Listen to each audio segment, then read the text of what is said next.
भी है तो आप बस बोलते रहो। अब सामने वाले का दिमाग फाड़ दो, आप अपनी तरफ से कुछ ही बोलते रहो और तब तक बोलते रहो जब तक सामने वाला हाथ जोड़ के चला ना जाए कि भैया बहुत हो गया, मैंने सुन लिया आपको, ठीक है, अब मैं जा रहा हूँ। कम से कम 3 चीज़ें मैं आपको बता सकता हूँ जो शकुनी मामा से आपको बहुत बढ़िया सीखने को मिल सकती है और अंत तक सीखने को मिल सकती है जब तक उनका वध नहीं हो जाता। सबसे पहली चीज़, शकुनी मामा बहुत ही मतलब कलाकार थे, बहुत ही ज़्यादा एक्सपर्ट थे अपनी बातों को रखने में। लगो, ठीक है? उसकी मानसिक स्थिति का आपको नहीं पता कि अगला बात करने के मूड में है कि नहीं। हो सकता है उसका मूड खराब हो, तुम्हारा लेक्चर और सुन के वो और ज़्यादा उसका मूड खराब हो जाए। तो ऐसा व्यक्ति हाथ जोड़ के आपके पास से चला जाएगा और ऐसे व्यक्ति बड़े प्यार से आपको मतलब अनदेखा करके निकल जाएँगे और आपको लगेगा कि वाह! मैं तो बहुत बड़ा ज्ञानी हूँ। I am a great. जय श्री राम। हम लोगों ने लगभग सबने महाभारत देखी है। युवा पीढ़ी ने भी महाभारत देख ली होगी जब इसका रीटेलीकास्ट हुआ था कोविड के दौरान। तो ये मैं अंदाजा मान के चलता हूँ कि भाई लगभग महाभारत सब लोगों ने देखी हुई है। अच्छा, महाभारत के अंदर हम लोग हमेशा गीता की बात करते हैं, मतलब गीता में ये कहा गया, गीता में वो कहा गया।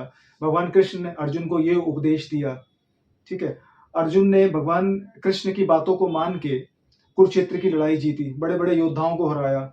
जो उनके सामने जो खड़े थे, भीष्म पितामह हों, चाहे द्रोणाचार्य हों, चाहे वो कर्ण हो, ठीक है, चाहे दुर्योधन हो, चाहे कितने बड़े-बड़े योद्धा उनके सामने खड़े क्यों ना हों, लेकिन उनकी जो मुट्ठी भर सेना थी अर्जुन की तरफ, उन्होंने भागवत का ज्ञान लेके भगवान कृष्ण के द्वारा उस पूरी सेना को, उस महासेना को उन्होंने हरा दिया।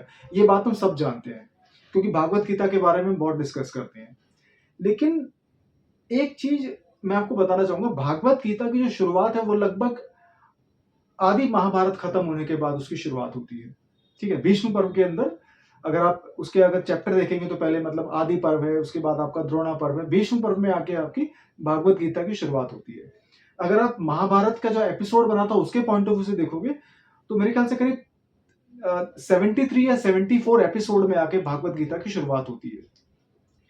उससे पहले अगर आप सीखना चाहें, एक होता है ना व्यक्ति जो सीखने की दृष्टि रखता है, जिसकी सीखने वाली उम्मीद होती है, जो सीखने में थोड़ा तेज होता है, वो बंदा कहीं से भी सीख लेगा।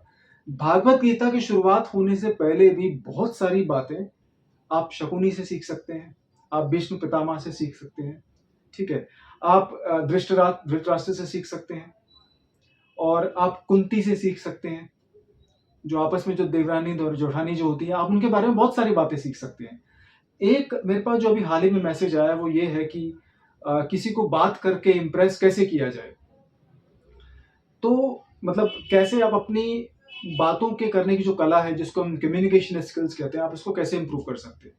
तो भागवत गीता को फिलहाल हम थोड़ा-सा साइड में रख के, आजकल के परिवेश को, आजकल के कॉन्टेक्स्ट को ध्यान में रख के, अगर आप शकुनी से, जो शकुनी जो गांधार के नरेश जो थे, गांधार के जो राजकुमार थे, ठीक है? जो गांधारी के जो आपके धृतराष्ट्र की जो पत्नी, जो उनके भाई थे, आप चाहो तो उनसे भी बहुत कुछ सीख सकते हो।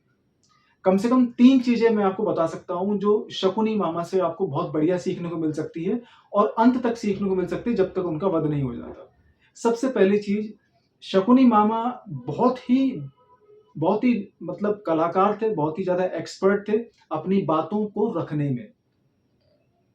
अपनी बातों को रखने का मतलब शब्दों का इस्तेमाल करके किसी बात को किसी व्यक्ति के सामने कैसे रखा जाए, ये शकुनी का जो पात्र है महाभारत के अंदर वो बहुत ही परफेक्टली इस चीज़ को दर्शाता है।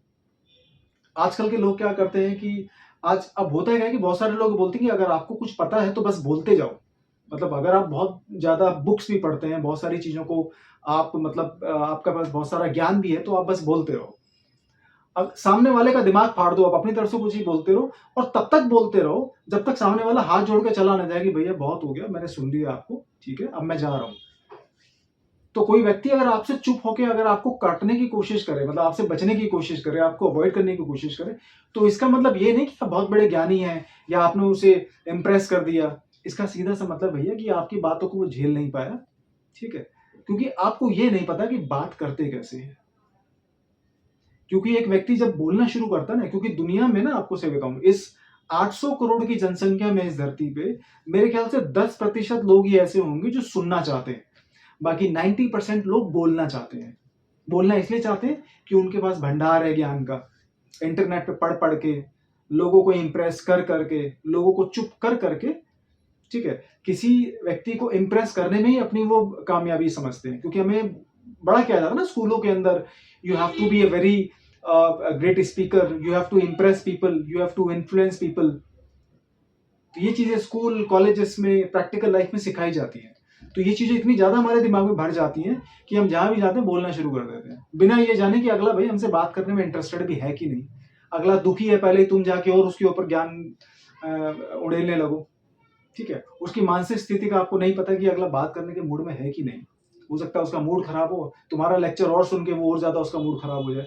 तो ऐसा व्यक्ति हाथ जोड़ के आपके पास से चला जाएगा, और ऐसे व्यक्ति बड़े प्यार से आपको मतलब अनदेखा करके निकल जाएंगे, और आपको लगेगा कि वाह, मैं तो बहुत बड़ा ज्ञानी हूँ, I am a great influencer, क्योंकि मेरी बात का किसी के पास जवाब नहीं है।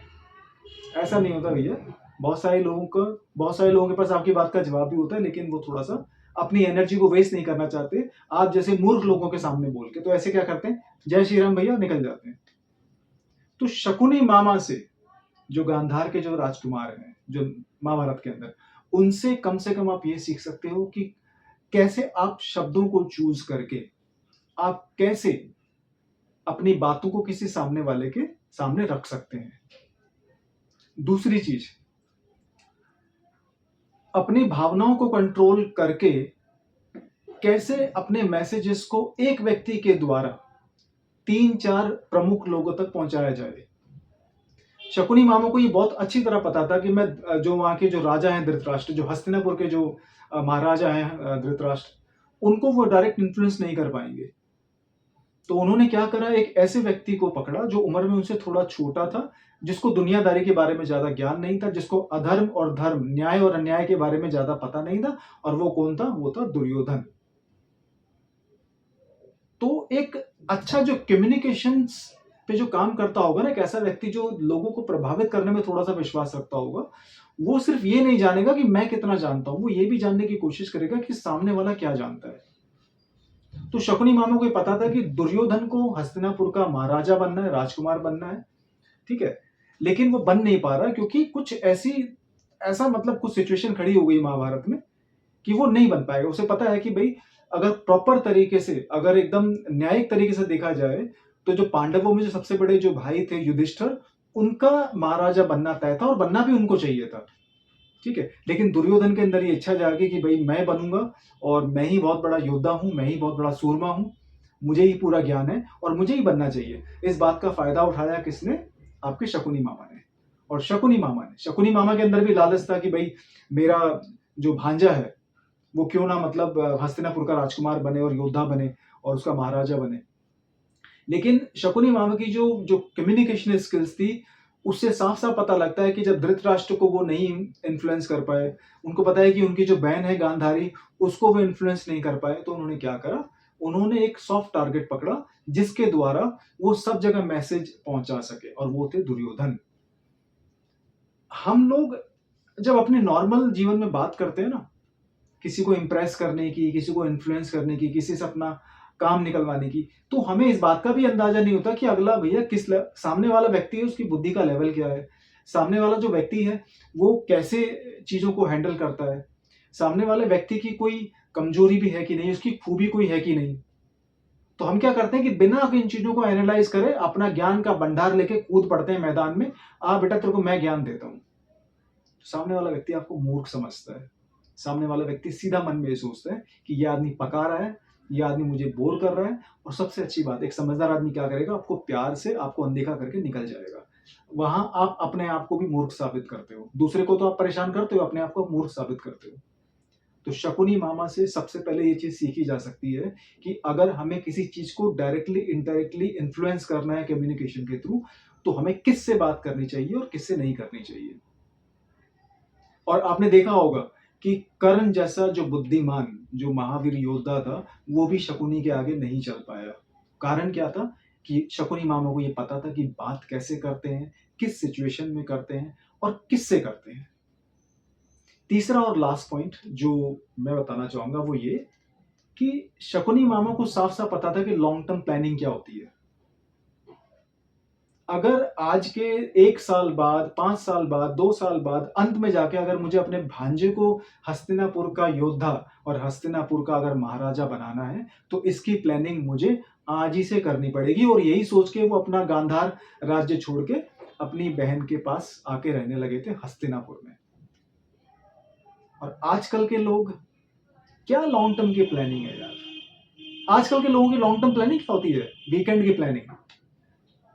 आजकल के लोगों की लॉन्ग टर्म प्लानिंग क्या होती है कि भैया मुझे लॉन्ग राइड पे निकलना है दोस्तों के साथ, पीछे गर्लफ्रेंड बैठा के। आजकल की लॉन्ग टर्म प्लानिंग क्या होती है कि अगर हम वहां हिल स्टेशन जाएंगे तो कौन सा ब्रांड लेके जाएंगे, ठीक है ना, ड्रिंक करने के लिए, एंजॉय करने के लिए। आजकल की लॉन्ग टर्म प्लानिंग क्या होती है कि भैया मेरी एक ये पहली गर्लफ्रेंड है, ये दूसरी गर्लफ्रेंड है, ये मेरा तीसरा बॉयफ्रेंड है, ये मेरा चौथा बॉयफ्रेंड है, ये गली में मिलता है, ये मेट्रो में मिलता है, ये मुझे बस स्टैंड पे मिलता है, ये मुझे ऑफिस में मिलता है। ठीक है, लॉन्ग टर्म प्लानिंग कुछ नहीं होती आजकल के लोगों की। लॉन्ग टर्म प्लानिंग का जो तरीका है वो आपको शकुनी से सीखना चाहिए कि कैसे वो काफी हद तक काफी चीजों को वो इन्फ्लुएंस कर पाए। ये बात सच है कि योद्धा बाद में जो हस्तिनापुर के जो राजकुमार थे, हस्तिनापुर के जो महाराजा थे, वो युधिष्ठिर ही बने। ठीक है, क्योंकि बात यहाँ पे धर्म और अधर्म की थी देखा जाए तो। लेकिन बात मैं इस चीज को भी थोड़ा सा एम्फेसाइज करना चाहूंगा कि अगर आप लोग सीखना चाहते हैं तो बहुत सारी चीजें भागवत गीता के शुरू होने से पहले भी सीखी जा सकती है। अब भागवत के ज्ञान का तो कोई कंपैरिजन नहीं है। भगवान कृष्ण ने जो कहा है वो सारी की सारी बातें जो है वो सिद्धांत पे आधारित है। वो धर्म अधर्म, गलत सही, न्याय अन्याय, ठीक है, नफरत प्यार, इन सब चीजों पे आधारित है। उन चीजों का कोई काट नहीं है। लेकिन अगर आज की अगर प्रैक्टिकल लाइफ को देखा जाए तो शकुनी मामा से आप कम्युनिकेशन स्किल सीख सकते हैं और भी बहुत सारी चीजें जो उनसे सीख सकते हैं।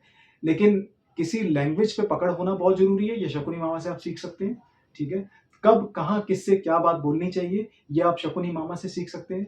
और किसी व्यक्ति को जिसको आप इन्फ्लुएंस डायरेक्टली नहीं कर पाते हो तो कैसे किसी कमजोर कड़ी के द्वारा आप उस चीज तक अपना मैसेज पहुंचा सकते हो, आप कैसे उसको इन्फ्लुएंस कर सकते हो, ये शकुनी मामा से आप सीख सकते हैं।